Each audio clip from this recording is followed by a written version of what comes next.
And man, I'm just so excited to welcome in a legend, the GOAT. I know we throw that term around a lot, but the actual GOAT, Charles Woodson, here in our beautiful brand new studio in here in Henderson. And Charles, look, you were in Oakland. You did the Alameda thing. You lived that life. And this is a little bit different in our facility than what we had in California, huh? This is a little bit different. If the facilities were like this in Oakland, I would have did more interviews. But it wasn't quite like this here, man. This is pretty nice, man. And, this is awesome for the Raiders, man, and to have what they have. And I will say that, because I was only there for your second tour of duty as a Raider, but you did a lot of interviews, so don't count yourself out. I'm probably speaking more of my younger days when I was a little more standoffish. But as you get older, man, you get a little bit easier. So I did you some favors, didn't I? I know, you sure did. And you're still doing them today. That's right. And we appreciate you for that. But Charles, I'll never forget, I think it was 2 years ago, I think it was 2019, when me and Mark, we played in Green Bay, and me and Marcus went, and we did that. We talked to you outside that hotel room, outside that conference room. I forget, you were doing something for Fox at the time. Mm-hmm. And I just looked at you, and I go, oh, so Charles, when are we going? When's the Hall of Fame thing? And I'll never forget that you're like, oh man, I don't know. I'm hoping that the call will come, but it's out of my control. And I'll never forget, I left and I told Marcus, I was like, this guy's full of it. Come on.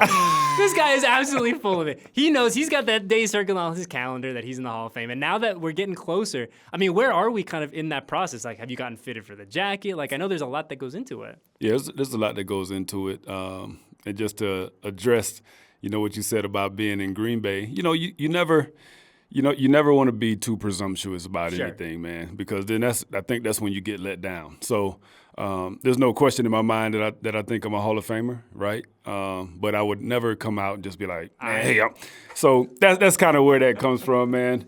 But yeah, man, this process is it's pretty cool and very unique because there's only a few guys that get that call, each year to go into the Hall of Fame. And so, I was able to a couple of weeks ago go get fitted for my Hall of Fame ring. Send in measurements for my jacket.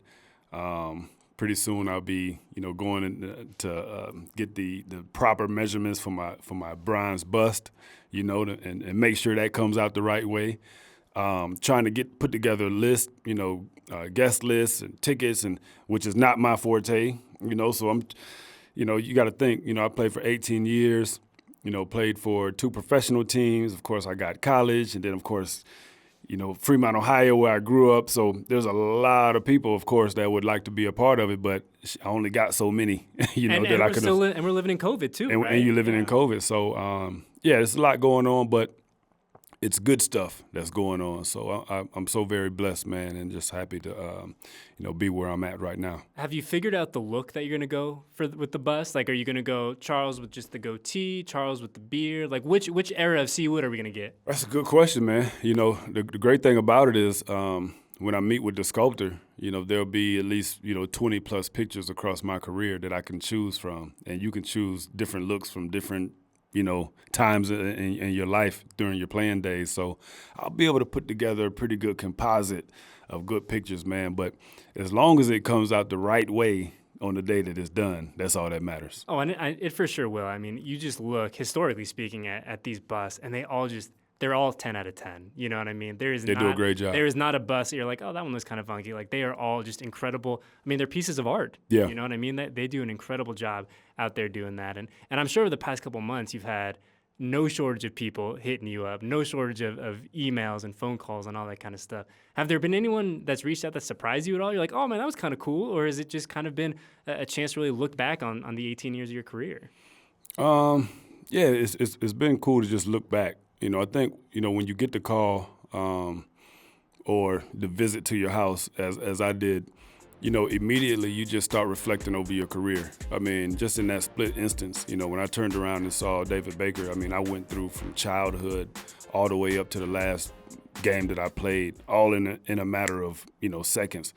You just reflect on everything. And as far as, people calling and texting, I still have texts I haven't gone through yet. There was so many, and so many emails and so many people that, I just haven't been able to, get around to going through all of them. But I appreciate all of them, all of the well wishes and all of the congratulatory messages that I got, man.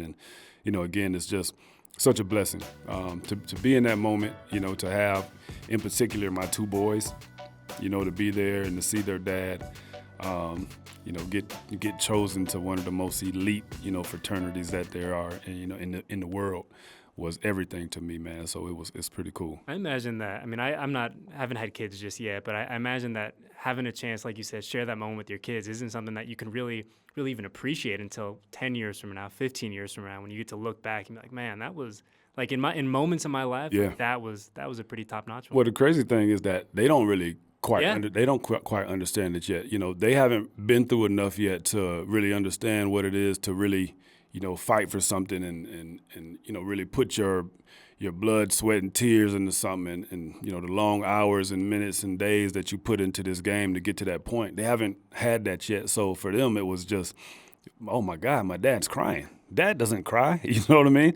But the fact that they were in that moment and they got to see it happen, and they got to see, their dad, get announced to go into the Hall of Fame, that in itself, they'll look back on it, 10, 15 years from now, and they'll be like, oh, man, I mean, we didn't really quite get it right then, but that's an unbelievable feat, to go into the Pro Football Hall of Fame.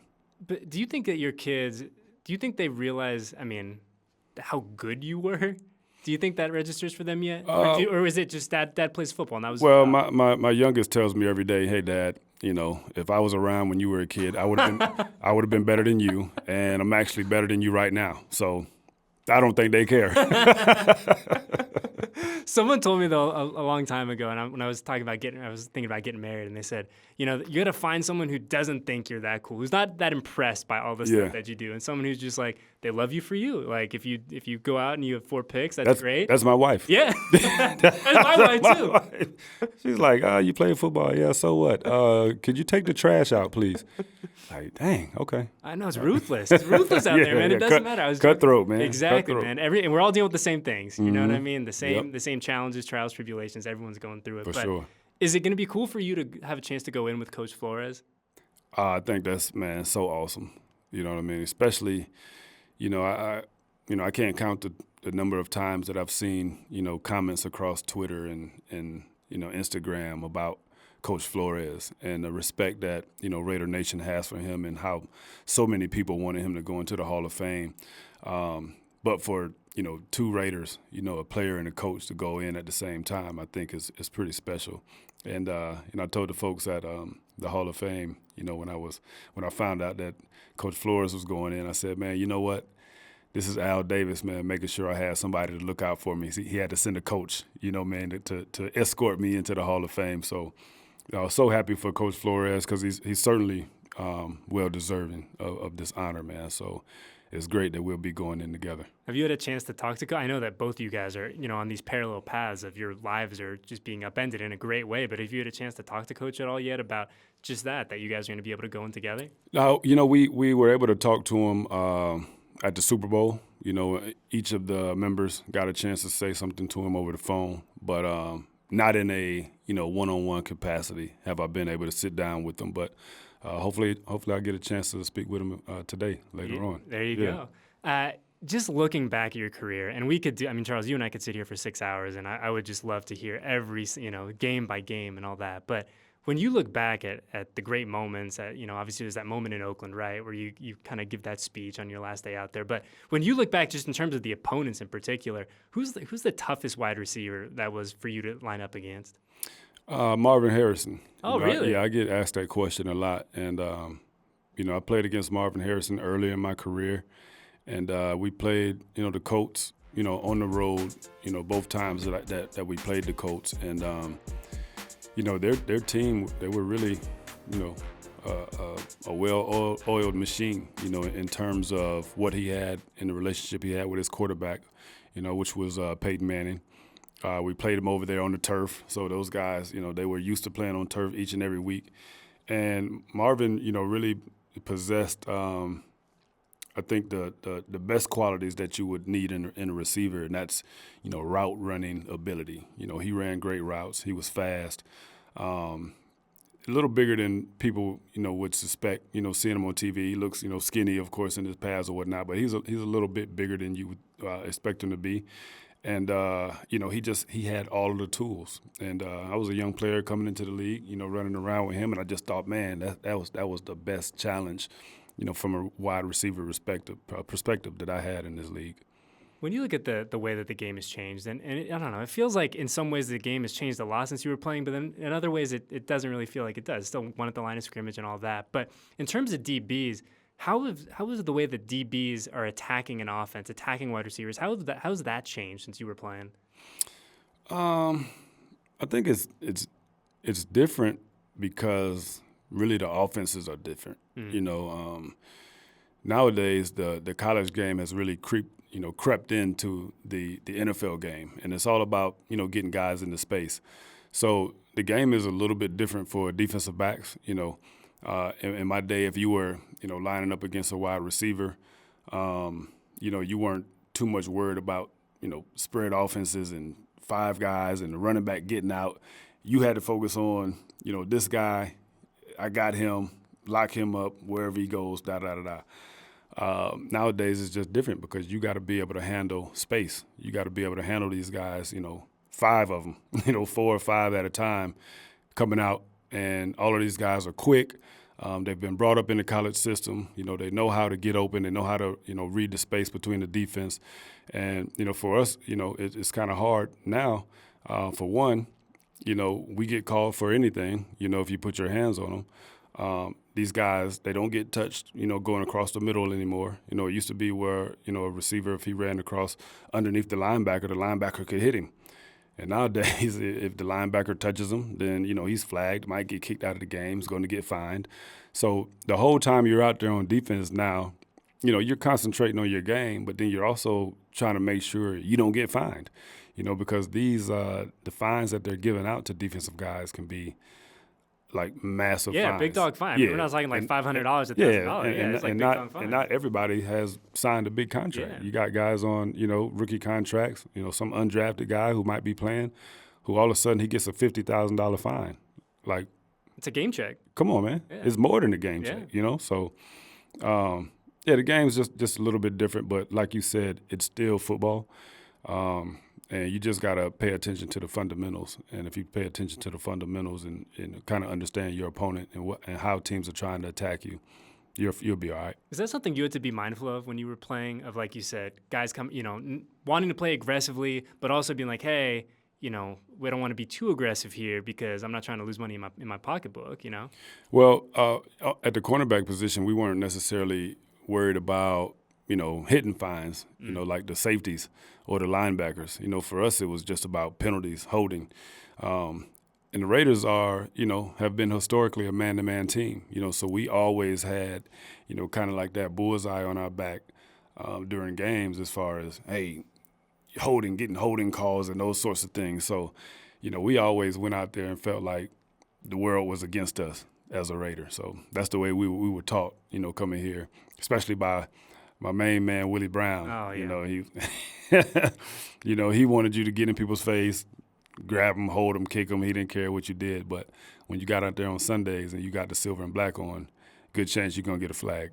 What did Willie mean to you? I mean, I know that obviously your relationship with Willie, people have talked to you about it a lot. But, I mean, now that you think back, you reflect, hey, I'm going to the Hall of Fame. And I imagine that Willie B was a large part of getting you to the place to become the player and the person that you are now that ultimately ends up in Canton. Yeah, and what I'm going to miss, when the Hall of Fame comes around is Willie Brown, because we would sit on the sideline. Every year Willie Brown went back to the Hall of Fame. Every year he missed the first, whatever couple of days of training camp. He'd go back to the Hall of Fame, then he'd come back and, he talked to us about his time there and all of the, other players that he would see there. And, we were talking. I said, hey, man, Brown, if I go into the Hall, man, you got to be there. He's like, Charles, I'm going to be there. So we had always planned on that moment, being there, that, when I went into the Hall of Fame, that he would be there. So I'm going to miss that, man. Brown was just he was a friend. He was a coach. He was an all-time great. But more than that, he was a friend, and, when he died, I remember I put the video out, talking about the time that we spent, in training camps when we would just go fishing. We would take some time off, doing whatever off day. We'd go fishing, sit, chat. I'd been out to his house in Tracy, and spent the night before, and he had 4 Rottweilers, and I was scared to death, seeing his car collection. And we would just, it was beyond, just football, for me and Willie, man. So I miss him. I'm going to miss him on that day, when I go into the hall. I think one of the great things about working here, right, is that I tell my buddies all the time, we're like, when I was a little kid, like, I didn't get this far in the dream of, like, seeing all these incredible stuff, talking, having these conversations with people. And one of the coolest moments I think back of from my time as Raider, and I think obviously it means a little bit now since Willie's passed, but I'll never forget you guys in the facility and you guys at training camp. And you know how Willie kind of had that walk to him? Mm-hmm. He had that walk, he kind of had that voice. And he would, every time like he would see, he'd be like, I'm the real 2-4, I'm the real 2-4. And I don't, like, for whatever reason, that's one of those memories that I have just like ingrained in my mind of like, man, to be a 22, 23-year-old kid and just getting to see Willie Brown and then Charles Woodson just like sharing a moment as just like pals, as dudes, is pretty cool. Yeah. And we always, it's funny because we always, every time we saw each other, hey man, I'm the real 2-4. Yeah. And he might hit me back with, no, I'm the only 2-4, So that was, again, that was just the relationship we had, man. And, I miss, you're right, man, just hearing his voice, man. I miss Willie. This is the old 2-4. This the real 2-4. The real 2-4 right there. It was such a unique voice, right? You knew 100%, like, that's Willie Brown. Oh, yeah. Right? That's what, there was no confusion there. And you talk about the relationship with Willie, but really your relationship with this fan base is something that I don't know if a lot of players here or anywhere have. I mean, there is such a love affair, such a mutual respect between you and these fans. The fans in Oakland especially, right, because that's where you were, but even in Vegas and LA, and it just felt like from the time you came back, right, there's those fans outside the facility, outside 1220, to when you talked at the end of that last game at the Coliseum, there was always just something special, something kind of hard to define between you and this fan base. I think it is hard to define, man. It really is. But, yeah, the love is there, man. And I think that at the end of the day, I just think the fans respect you when you play hard. You know what I mean? If you play hard, if you go out there and you put it all out there each and every game, and you play well, you can't just play hard. But you go out there, you play hard, man, and you make plays. They'll respect you, and I think that's really what it is, man. I didn't try to do more than I could or less than I could. I just tried to do what I could, and I think they bought into me, and I bought into them, and I think that's why there's a mutual respect. And then I think, when I came back, I think that at that point that really opened up my eyes, to the love here because. I left here in 2006. I was gone for 7 years. And, during that point in time, during that transition of being a free agent, I didn't know what I was going to do. And then, here comes, Zach Crockett calls me on the phone. He's like, hey, man, you need to come on home. And I was like, what? So really? I was like, all right. So then that conversation started. And then when I got out here, or I was supposed to get out here, and there was this rumbling about people going to be waiting outside of the facilities, I was like, what? You know what I mean? It really took me by surprise. And so then when I got to Alameda and got to the facilities and I saw the people, I was like, damn, they want me back. You know what I mean? And there's no way at that point that you see that kind of display and you're like, I'm going to go play in Denver or play wherever. Like it feels like you see that. And like I said, it's something that's intangible. It's just like you don't see that everywhere. You don't see it, and it wasn't expected. Like I didn't have a clue. I didn't have a clue how they would react to bringing me back in the building and just talking to me. And then when I saw all the people, like I said, it was kind of overwhelming. But at that moment, I was like, this is probably going to happen. When going back to that last game in Oakland, your last game. Did you have those? I mean, because I'll stand and I'll tell anyone who will listen. That's one of the best, just kind of in-person speeches, remarks, whatever you want to call it, that I've ever heard. And obviously, I was lucky enough to be on the field, I think 10 feet behind you somewhere, like shooting for Twitter. But Did that just come from the heart, or is that something that you had kind of thought of and wanted to put on paper a little bit before you got out there? No, I had no clue. I didn't know that I was going to be talking after the game. I knew, it was my last game in the Coliseum, and they had some stuff that went on before the game to recognize that it was my last home game, that I was retiring, and the whole thing. So I wasn't looking to that. It was a great game. We played against the Chargers, and the thing went into overtime, and we pulled out a great win, and I was really just happy with that. The fact that my last game in the Coliseum, we won, and we won in that type of fashion, and I actually had an offensive play. I know, I was going to say, JDR put you out wide, right? Which I it didn't get any yards on it. It was supposed to be another pass, but I felt like, I don't know. My shoulder was still a little banged up. I didn't know if I was going to get it there, so I tucked and ran and lost a yard. So I got some negative yards on my resume. And then all of a sudden after the game, it's like, here's a microphone. And, at that moment, you just let it rip. Raiders!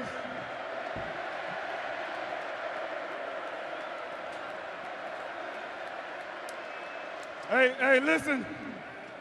Listen, man, it's been a joy for me to come back and play here for a second time around.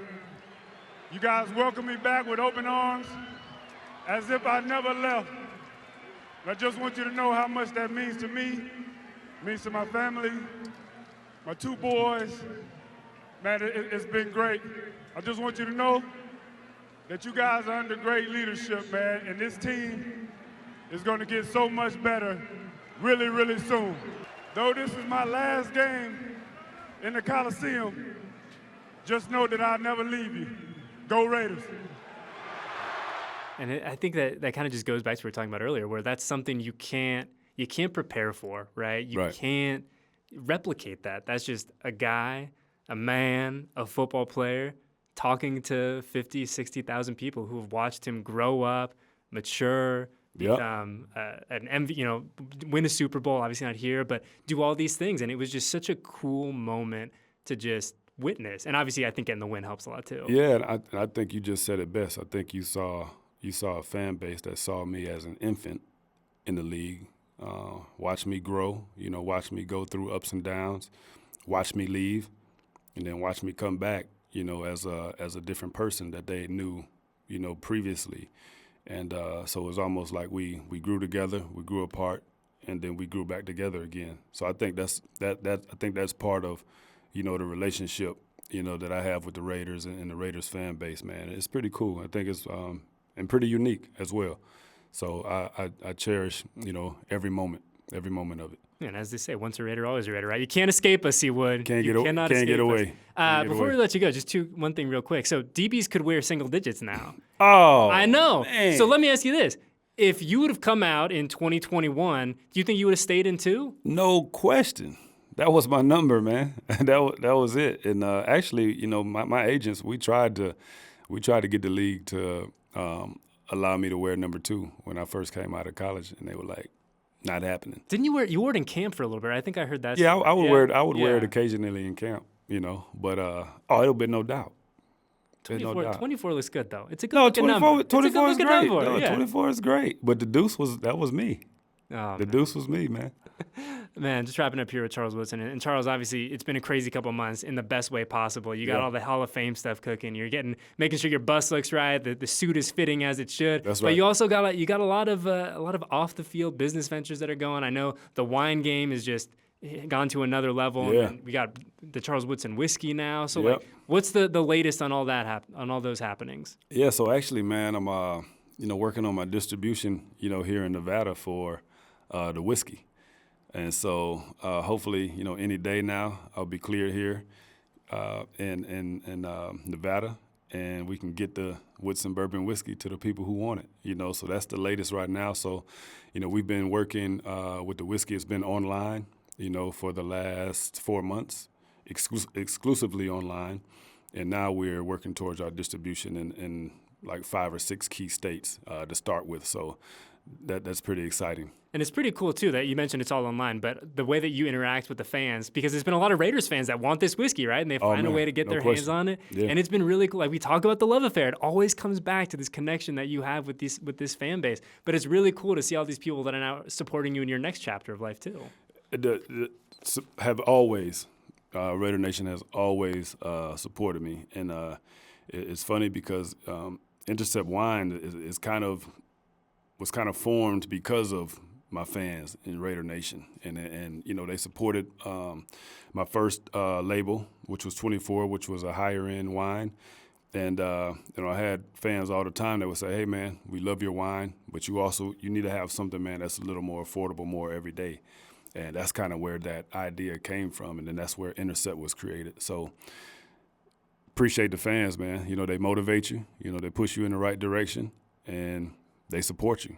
And so that's what the love affair is all about, man. We push each other, and so that's what I love about Raider Nation and all of the fans. Yeah, like I said, they are a group unmatched in enthusiasm and passion, in uniqueness and character, I think is fair to say as well. But yeah, man, they sure love you, and I know that all of us here are really excited for you. Obviously, incredibly well deserved. Thank you for hanging out with us. I know you got a busy day, so the fact that you carved some always time out busy, for, always good busy though, yeah, right? It's good busy, good busy. Well, Charles Woodson, man, like I said, congratulations. I know the next couple months are going to be awesome for you and the family. Incredibly well deserved, and we'll talk to you soon. All right? Appreciate it, man. Thanks for having me, man. Go Raiders.